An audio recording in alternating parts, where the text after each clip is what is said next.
Jadi hadis yang tadi, yang awal tadi itu, seorang mayit diazab karena tangisan keluarga, itu benar, tapi konteksnya bukan secara umum, itu konteksnya khusus apa? Yaitu ketika ada yang berwasiat, berpesan, nanti kalau ada mayit, kan nanti kalau ada yang meninggal, mayit A, tolong ya ditangisi, diratapi, supaya apa? Supaya kelihatan bahwa si mayit ini adalah orang besar, orang terkemuka gitu kan, orang yang punya pengaruh gitu. Jadi merasa ingin supaya ingin pamer, ingin flexing, bahasa kerennya flexing kepada masyarakat, kepada yang melayat, oh ini ternyata si mayit itu adalah orang terkenal, orang berpengaruh, sehingga banyak yang menangis gitu kan dengan kepergiannya.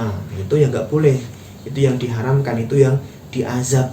Bahkan yang menangisi berdosa. Karena apa? Karena sudah niat dari awal, sudah bersekongkol gitu kan, artinya disengaja. Jadi menangisnya itu disengaja karena memang ada pesan, ada wasiat, nanti kalau saya meninggal gitu kan, tolong ditangisi, diratapi, supaya apa? Supaya nanti saya dianggap orang besar, orang agung gitu kan, dianggap sebagai orang yang punya pengaruh besar, sehingga kepergian saya itu ditangisi. Nah, ini kebiasaan Arab jahiliyah loh. Bismillahirrahmanirrahim. Assalamualaikum warahmatullahi wabarakatuh. Halo sedulur semua, kembali lagi ya bersama saya. Kali ini di buku Mau Ikut Nabi atau Ulama gitu kan. Kalau sedulur punya bukunya, buka halaman 59. Judulnya apa? Gitu. Judulnya menarik nih. Mayit diazab karena ditangisi. Apa dosa mayit? Jadi ada nih pemahaman sebagian masyarakat bahwasanya kalau mayit ditangisi itu nanti mayitnya dapat azab gitu kan. Mayit diazab karena ditangisi oleh keluarganya. Itu gimana? Bener gak gitu kan? Nah, jadi di sini ada prolognya, ada mukadimahnya. Orang yang sudah meninggal jangan ditangisi, kasihan nanti dia diazab gitu. Itu pernyataan sebagian masyarakat seperti itu. Ada nih seperti itu pemahamannya. Nah, ini kata penulis, kalau kita membuka kitab hadis saja gitu kan, kita akan menemukan sebuah hadis yang diriwayatkan dari Ibnu Umar yang mengatakan bahwa mayit itu diazab. Nah, ini penggalan hadis artinya ya. Artinya mayit itu diazab dengan tangisan keluarganya. Nah, status hadis tadi itu adalah hadis sahih, riwayat Imam Bukhari dan Muslim, Syaikhoni gelarnya. Imam Al-Bukhari dalam kitabnya, kitab sahihnya nomor 3681, dan juga Imam Muslim dalam kitab sahihnya juga nomor 1546. Jadi kalau status hadis ini sudah tidak ada yang meragukan lagi kesahihannya. Bahkan Imam Bukhari tidak menyebutkan hadis ini hanya sekali, hampir lebih dari 2 kali hadis ini terekam oleh beliau. Termasuk Imam Muslim yang menyebutkan hadis ini lebih dari 4 kali dalam kitab sahihnya. Jadi hadis tadi itu mayit diazab karena tangisan keluarganya, jangan ditanya lagi tentang statusnya, itu sahih. Bahkan diriwayatkan oleh Imam Bukhari dan Muslim dalam kitab sahihnya. Bahkan Imam Bukhari 2 kali menyebutkan, dan juga Imam Muslim 4 kali dalam kitab sahihnya, Sahih Bukhari, Sahih Muslim gitu ya. Tapi kalau hanya memakai hadis ini satu-satunya, hukumnya sudah jelas bahwa menangisi mayit itu sebuah keharaman dan berdosa. Karena sesuatu yang menimbulkan azab itu pasti terlarang secara syariah. Jadi haram hukumnya menangisi mayit ketika meninggal atau bahwa sudah lama meninggal. Ingat, itu kalau hanya memakai hadis tadi ya. Jadi kalau sedulur hanya memakai hadis tadi, satu hadis tadi, terlek pemahaman tanpa melihat yang lain, itu ya benar, orang atau keluarga yang menangisi mayit itu mayit malah diazab gitu kan. Itu kalau hanya memakai hadis tadi itu. Nah, tapi kan fikih nggak cuma pakai itu saja. Jadi kalau hanya modal satu hadis tadi itu benar bahwa mayit itu akan diazab apabila keluarganya menangisi, meratapi. Lalu kemudian apa dosa mayit sehingga diazab hanya karena ditangisi ya? Kenapa kok bisa diazab? Kenapa kok mayit bisa diazab? Apa dosanya itu? Hanya karena ditangisi oleh keluarganya. Nah, ini yang menjadi pertanyaan, apakah benar mayit itu diazab hanya karena ditangisi oleh keluarganya yang merasa sedih karena kepergiannya? Bukankah menangis dan tertawa itu hal yang wajar dari seorang manusia yang punya perasaan? Padahal mayit tidak berbuat apa-apa. Lalu kenapa diazab dengan sesuatu yang tidak pernah ia perbuat?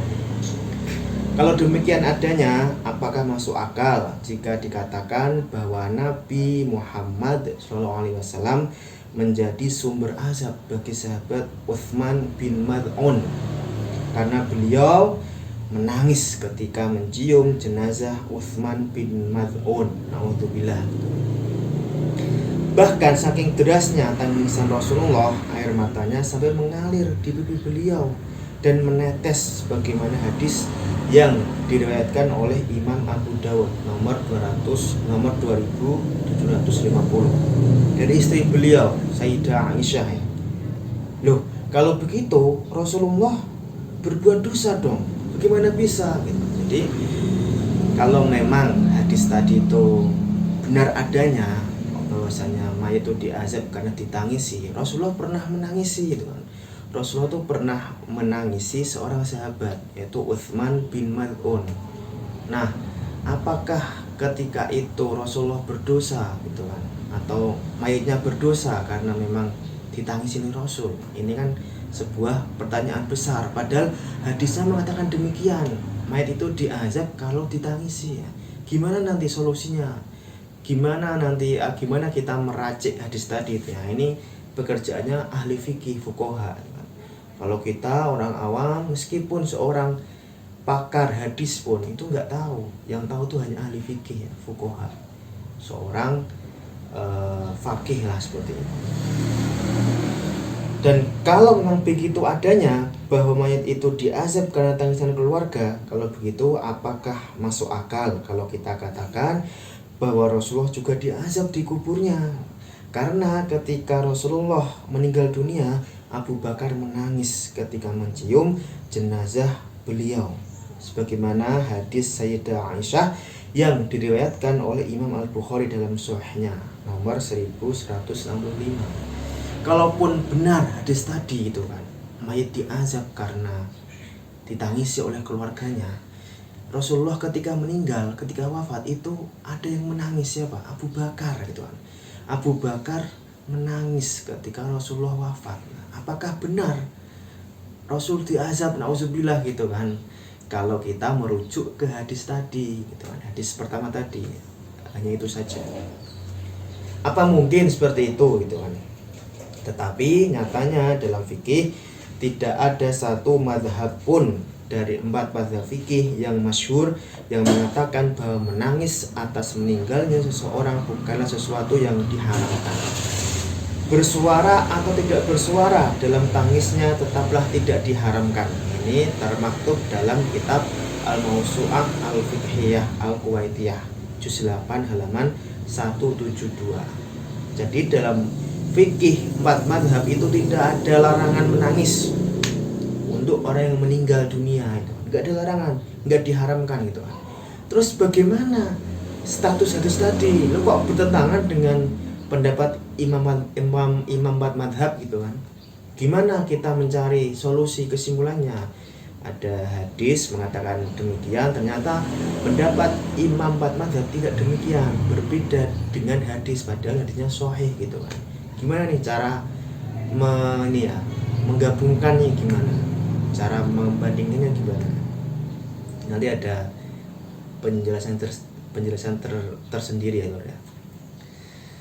Karena bagaimanapun ini bertentangan dengan kaidah umum bahwa orang tidak akan menanggung dosa orang lain. Orang muslim menanggung dosanya sendiri, tidak orang lain, kecuali jika memang ia punya peran atas maksiat yang dilakukan orang lain itu. Allah pernah berfirman dalam Al-Quran, wala taziru waziratu wizra ukhra. Seorang yang berdosa tidak akan menanggung dosa orang lain. Al-An'am 164. Jadi kalau kita lihat, ini ada pertentangan antara hadis dengan Al-Quran. Al-Quran itu mengatakan orang lain tidak akan menanggung dosa kita pun tidak akan menanggung dosa orang lain. Jadi masing-masing menanggung dosanya sendiri-sendiri. Nah, gitu. Terus ketika hadisnya mengatakan orang mayit akan diazab ketika ditangisi, itu gimana itu kan? Itu gimana dengan ayat ini? Ada pertentangan gitu kan. Nah, atas dasar ayat ini juga Aisyah membantah keras bahwa mayit diazab karena tangisan orang hidup. Bahkan beliau berani bersumpah bahwa Rasulullah SAW tidak pernah mengatakan itu, sebagaimana terekam dalam hadis yang diriwayatkan oleh Imam Al-Bukhari dan Imam Muslim.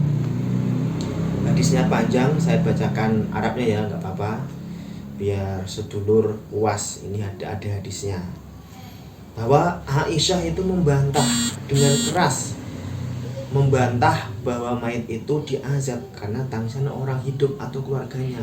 Ini yang mengatakan adalah istri Rasulullah, Aisyah, itu tidak setuju, membantah kalau mayit itu tidak akan diazab hanya dengan tangisan orang hidup atau keluarganya. Ini ada hadisnya panjang, saya bacakan ya. Faqala Ibnu Abbas falamma mata Umar zakartu dzalika li Aisyah faqalat yarhamullah Umar la wallahi ma haddatsa Rasulullah sallallahu alaihi wasallam innallaha yu'adzibul mu'mina bi bukai ahadin walakin qala innallaha yazidul kafira 'adzaban bi bukai ahlihi alaihi faqala wa qalat Aisyah hasbukum al-Qur'an wala taziru waziratu wizra ukhra. Ibnu Abbas berkata, ketika Umar bin Khattab meninggal dunia, aku katakan hadis ini, hadis tadi ya, mayit diazab karena tangisan keluarganya kepada Aisyah. Kemudian ia berkata, semoga Allah merahmati Umar. Demi Allah, Rasulullah SAW tidak pernah mengatakan mayit diazab karena tangisan keluarganya. Akan tetapi beliau mengatakan seorang kafir ditambah azabnya karena tangisan keluarganya. Cukuplah bagimu ayat seorang yang berdosa tidak akan menanggung dosa orang lain. Al-An'am ayat 164. Hadis riwayat Muslim nomor 1544 dan hadis riwayat Al-Bukhari nomor 1206. Jadi hadis ini jelas loh ya, jelas sekali bahwasanya mayit itu tidak akan diazab hanya karena tangisan keluarganya. Justru hadis ini menjelaskan bahwasanya yang diazab itu adalah orang kafir, ditambah azabnya. Orang kafir itu pasti diazab dan ditambah azabnya apabila ada keluarganya yang menangis. Ini bunyi teks hadisnya seperti itu. Orang muslim meninggal, mayit tidak akan diazab hanya karena tangisan keluarganya, tapi justru orang kafir azabnya ditambah. Orang kafir sudah pasti diazab, bahkan ditambah azabnya apabila keluarganya menangisi, meratapi gitu kan. Orang yang terdekat dengan Nabi saja berani bersumpah bahwa beliau tidak pernah mengatakan demikian. Sayyidah Aisyah melihat bahwa Rasulullah tidak mungkin mengatakan sesuatu yang menyelisih ayat yang sudah qat'i. Karena itu juga beliau berani bersumpah. Terlebih lagi bahwa tangisan dan tertawa adalah sesuatu yang memang Allah anugerahkan untuk manusia. Dan itu adalah hal yang wajar. Wajar manusia tertawa bila senang dan wajar manusia menangis jika ia sedih. Jadi Aisyah itu menjelaskan, menegaskan bahwasanya Rasulullah tidak mungkin menyelisihi dalil yang qat'i. Apa itu? Al-Quran. Al-Quran mengatakan orang itu akan menanggung dosanya masing-masing, tidak mungkin menanggung dosa orang lain. Sedangkan hadis tadi itu mengatakan, hadis yang pertama, mayit itu diazab karena tangisan keluarganya. Itu gimana? Berarti kan yang satu bilang menanggung sendiri, yang satu bilangnya bisa diazab karena tangisan keluarga atau orang lain. Berarti kan ini ada pertentangan. Nah, yang qat'i itu Al-Qur'an gitu kan. Sudah qat'i yusubut, qat'i yudalalah. Kalau hadis itu masih bisa dhonni, ya. Baik dhonni yusubut atau dhonni yudalalah. Sumbernya yang dhonni atau petunjuknya yang dhonni. Itu kalau hadis. Kalau Al-Qur'an sudah pasti qat'i gitu kan. Qat'i yusubut, qat'i yudalalah. Ada sebagian yang dhonni gitu kan di Al-Qur'an. Nah, ini ada penjelasannya. Ini untuk orang kafir ya. Kalau melihat bantahan yang dijelaskan oleh Sayyidah Aisyah di atas, kesimpulan yang bisa diambil ialah bahwa yang diazab oleh Allah karena tangisan keluarganya ialah mayitnya orang non-muslim, orang kafir, mayitnya orang kafir. Kemudian ini juga dikuatkan oleh riwayat Imam At-Tirmidzi dalam kitab Sunannya. Beliau meriwayatkan perkataan Sayyidah Aisyah yang bunyi seperti ini. Inna maqala Rasulullah sallallahu alaihi wasallam li rajulin mata yahudiyan innal mayyita la yu'adzibu wa inna ahlahu la yabquna alaihi. Sesungguhnya Rasulullah sallallahu alaihi wasallam berkata kepada seseorang yang meninggal dalam keadaan Yahudi, sesungguhnya mayit orang Yahudi ini diazab dan kemudian menangisi itu. Di riwayat At-Tirmidzi nomor 925. Jadi ini penjelasan terkait hadis tadi Aisyah yang panjang. Bahwasanya memang orang kafir itu yang diazab, justru ditambah azabnya apabila ditangisi oleh keluarganya, diratapi itu. Jadi yang diazab itu orang kafir, bukan orang muslim, orang non muslim. Orang yang meninggal dalam keadaan kafir, maka azabnya ditambah apabila keluarganya menangisi atau meratapi, maka si mayit akan ditambah azabnya oleh Allah. Ini penjelasan dari hadis tadi itu. Kemudian penulis melanjutkan, akan tetapi perkataan Aisyah juga tidak memberikan jawaban atas pertanyaan yang selama ini kita gantungkan, bahwa benarkah mayit muslim diazab karena tangisan keluarganya yang hidup? Karena bagaimanapun orang yang meninggal dalam keadaan tidak Islam, entah itu ia meninggal dalam keadaan Nasrani, Yahudi atau agama lainnya, sudah pasti diazab. Dan mereka diazab bukan karena tangisan keluarganya, tapi mereka semua diazab karena kekafiran mereka. Walaupun dalam hadis riwayat Imam Al-Bukhari dan Imam Muslim disebutkan bahwa orang kafir ditambah azabnya karena tangisan keluarga, akan tetapi maknanya jelas bahwa ia diazab bukan karena tangisannya, tapi karena kafirnya itu, dan tangisannya menambah azab yang diderita. Dalam kitab Ikhtilaful Hadits juz 8 halaman 648. Jadi sudah jelas ya bahwa orang kafir itu pasti diazab bukan karena tangisan, tapi memang karena dia kafir, meninggal dalam keadaan kafir atau non muslim, agama apapun ya, diazab. Nah, tangisannya itu menambah lagi, menambah azabnya gitu kan.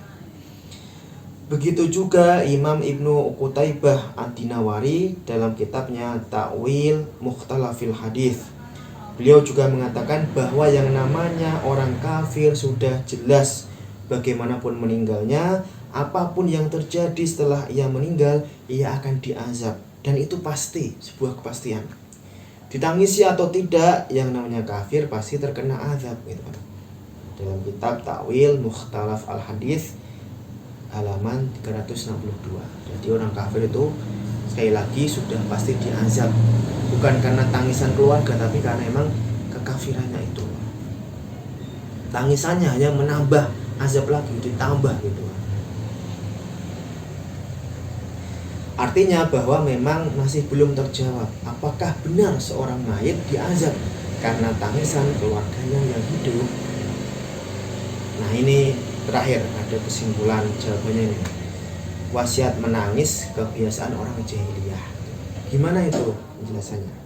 Nah, itu tadi kalau memang kita hanya kembali ke hadis saja, tidak menoleh kepada para ulama fikih. Apa kata mereka semua tentang masalah ini? Dan harus diketahui juga bahwa ahli hadis bukanlah ahli fikih. Masalah hukum kembalinya ke ulama fikih, bukan ulama hadis, karena masing-masing mempunyai job desk yang berbeda. Hadis demikian, tapi ulama fikih bisa punya pendapat yang berbeda, karena ulama fikih tidak berhukum hanya dengan satu hadis atau satu ayat. Di atas meja seorang fakih berserakan puluhan bahkan ratusan ayat dan hadis ketika beliau memulai memindai sebuah hukum dari teks-teks syariah, dan bukan hanya bersandar dari satu hadis saja kemudian beliau berfatwa, bukan seperti itu. Jadi antara ahli hadis dan ahli fikih ini berbeda. Apa bedanya? Job desk-nya berbeda. Ahli hadis ya hanya mengumpulkan hadis, oh ini ada hadis sahih gitu kan, ini sanadnya, ini matanya, tapi tidak bisa menyimpulkan hukum karena memang berbeda job desk-nya, berbeda pekerjaannya berbeda. Nah, ahli fikih, ulama fikih ini job desk-nya yaitu menyimpulkan sebuah hukum dari beberapa hadis, bahkan puluhan atau ratusan hadis dan ayat.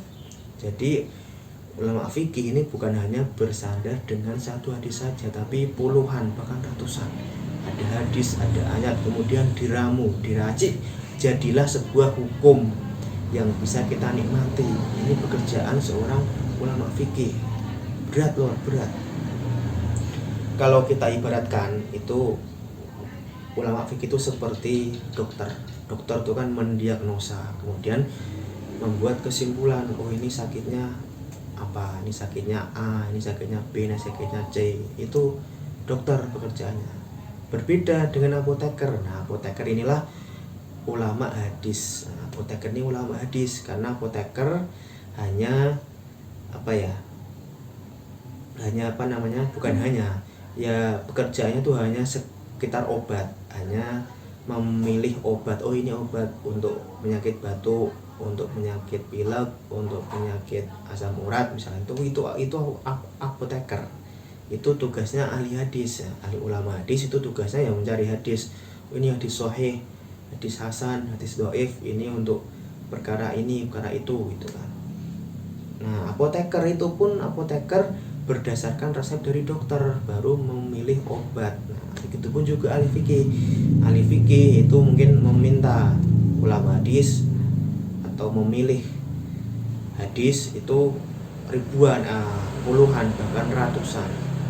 Nah, biasanya ahli fikih juga ahli hadis gitu loh. Kalau ahli hadis belum tentu ahli fikih.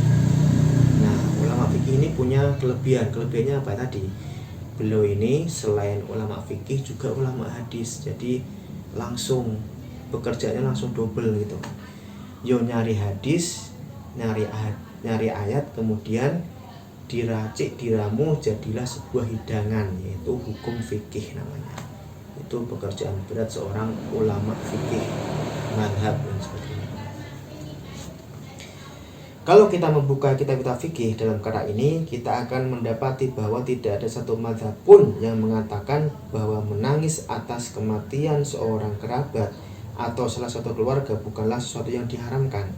Sedangkan hadis di atas atau tersebut yang secara tekstual mengatakan bahwa mayat diazab karena tangisan orang yang hidup, itu dikatakan oleh Rasulullah karena melihat bahwa ada kebiasaan orang saat itu yang mewasiatkan kepada keluarga dan kerabatnya untuk menangisinya ketika ia meninggal. Ini kebiasaan Arab jahiliyah yang memang suka sekali dengan kebanggaan dan pamer di depan kabilah yang lain. Bahkan sampai ia meninggal dunia masih saja ingin dipuja dan dipuji. Karena itu banyak dari mereka yang mewasiatkan untuk ditangisi agar nantinya orang yang melihat orang yang menangis itu menganggap bahwa si mayit yang ditangisi itu memang orang yang dicintai dan diagungkan, sehingga meninggalnya menjadi sebuah kesedihan yang sangat bagi mereka, keluarganya dan kerabatnya. Jadi mayit yang diazab karena tangisan keluarganya itu ialah mayit yang memberikan wasiat, mayit yang meminta ditangisi dan kemudian ditangisi.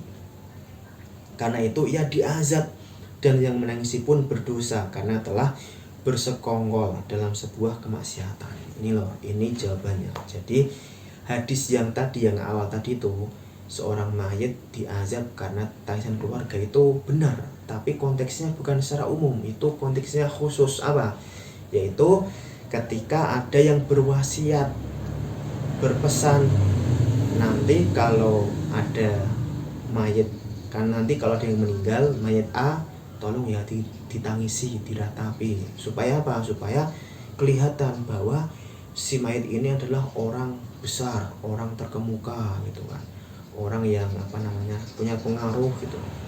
Jadi merasa ini ingin inilah, supaya ingin pamer, ingin flexing, bahasa kerennya flexing kepada masyarakat, kepada yang melayat. Oh, ini ternyata si mayit itu adalah orang terkenal, orang berpengaruh, sehingga banyak yang menangis gitu kan dengan kepergiannya. Itu yang nggak boleh, itu yang diharamkan, itu yang diazab. Bahkan yang menangisi berdosa. Karena apa? Karena sudah niat dari awal, sudah bersekongkol gitu kan, artinya disengaja. Jadi menangisnya itu disengaja karena memang ada pesan, ada wasiat, nanti kalau saya meninggal gitu kan, tolong ditangisi, diratapi. Supaya apa? Supaya nanti saya dianggap orang besar, orang agung gitu kan, dianggap sebagai orang yang punya pengaruh besar, sehingga kepergian saya itu ditangisi. Nah, ini kebiasaan Arab jahiliyah loh. Jadi memang kebiasaan orang Arab jahiliyah itu macam-macam, banyak sekali dulu kan, ya mengubur hidup perempuan, kemudian poligami sampai puluhan, ratusan gitu kan. Ini juga ada apa? Sengaja memberikan wasiat supaya nanti ketika meninggal itu ditangisi, diniatkan untuk ditangisi. Supaya apa? Supaya bisa pamer, flexing gitu kan, riak kepada orang lain kalau dia ini punya pengaruh, punya kedudukan, punya posisi, punya jabatan gitu kan, sehingga orang-orang itu merasa ini kita harus menangis gitu kan, karena banyak yang menangis, sehingga merasa ini orang yang paling dibutuhkan. Itu yang nggak boleh. Jadi sekali lagi, yang nggak boleh itu apabila ada wasiat atau pesan atau disengaja menangisi mayit, supaya tadi ada niat tersembunyi, niat duniawi, apa, ingin pamer, ingin riak gitu, ingin flexing pada orang lain, bahwasanya memang si mayit ini adalah orang yang berpengaruh, orang yang punya nama besar gitu, sehingga orang-orang sudah menangis. Padahal itu hanya pesanan saja, hanya wasiat sengaja, bahasa kerennya itu settingan saja gitu. Jadi menangisnya itu hanya settingan karena udah dipesan dari awal untuk menangis, bukan karena menangis sendiri, tapi karena disengaja untuk menangis. Kalau menangis sendiri kan beda, mungkin karena terenyuh gitu kan, karena memang ditinggal, itu nangis sendiri. Tapi kalau disengaja itu kan settingan semua bareng-bareng gitu. Nah, itu bahasanya sekarang disengaja, settingan tuh ya nggak boleh. Nah, ini yang dijelaskan oleh para fuqaha 4 mazhab fikih yang masyhur dalam kitab-kitab mereka, seperti Imam Ibnu Nujaim dari mazhab Hanafi atau Al-Hanafiyah dalam kitabnya Al-Bahrur Ra'iq juz 2 halaman 207, dan juga Imam Muhammad bin Yusuf Al-Abdari dari mazhab Maliki atau Al-Malikiyah dalam kitabnya At-Taj wal Iqlil juz 3 halaman 78. Juga Imam An-Nawawi dari mazhab Syafi'i atau Asy-Syafi'iyah dalam kitabnya Al-Majmu' juz 5 halaman 108. Serta Imam Ibnu Qudamah Al-Maqdisi dari mazhab Al-Hanabilah atau Hambali dalam kitabnya Al-Muni juz 2 halaman 408. Jadi mayit yang diazab itu mayit yang ketika hidupnya mewasiatkan untuk ditangisi. Sedangkan jika ia tidak mewasiatkan apa-apa, ya tidak diazab. Karena bagaimanapun manusia itu punya perasaan sedih, dan memang itu yang Allah berikan pada mereka sebagai tabiatnya. Bisa senang, bisa sedih. Jadi itu lor, intinya para ulama 4 mazhab itu sepakat. Tadi sudah saya bacakan kitab-kitabnya, referensinya. Mereka sepakat bahwasanya mayit yang diazab itu apabila ditangisi secara sengaja, settingan gitu kan, pesanan, ada wasiat, entah itu dari si mayit atau dari keluarga. Jadi gini misalkan ada si A meninggal, oh ya nanti tolong ya kamu menangis semua keluarga menangis untuk si mayit gitu kan. Bukan karena perasaan sedih, yang sedih, tapi disengaja gitu loh. Ada tujuan tertentu, motif tertentu. Apa motifnya? Duniawi. Karena supaya nanti bisa pamer, bisa riak, bisa flexing kepada para pelayat, pada orang lain, pada masyarakat, bahwasanya si mayit itu mempunyai kedudukan tinggi, orang besar, punya pengaruh gitu kan, sehingga layak untuk ditangisi, bahkan yang menangis semua keluarga gitu kan. Itu kan settingan, itu kan rekayasa gitu kan, itu kan pesanan, wasiat itu kan. Nah itu maksud hadis tadi yang awal, itu yang diazab. Mayit itu akan diazab apabila ditangisi keluarganya, itu benar. Hadisnya konteksnya itu khusus, bukan untuk umum ya, ketika diwasiatkan saja. Nah itu, jadi memang si mayit akan diazab karena ditangisi secara sengaja, settingan, rekayasa. Begitupun yang menangis itu juga berdosa, karena tadi itu, karena ada unsur tadi ya, unsur kemaksiatan ya, riya gitu kan, pamer dan sebagainya, sombong mungkin, itu yang bikin berdosa.